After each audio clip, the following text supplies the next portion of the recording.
Diorang syahadah apa? Diorang mungkin tak faham. Okey.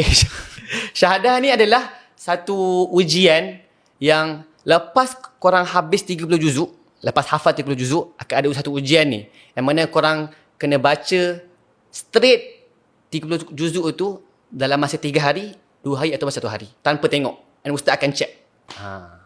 And setengah madrasah dia akan letak berapa salah, tak boleh lebih berapa salah, tak boleh 10 salah ke, macam tu. Penyemak berapa biasa? Berapa orang?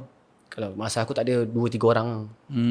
Depends lah. Ada yang kadang-kadang ada 7 orang. Aku juga TikTok live aku tengok semua kan? lain macam siap. 9 orang kan macam orang, mana? Aku pun tak ada situ. Aku 9 tapi 1 hari 3 orang, 3 orang, 3 orang. Tukar-tukar. So tak ada gila sangat tu. Aku suka 9 aku terkencing tu. Tapi alah, diorang kan aku rasa 1 dengan 9 sama je.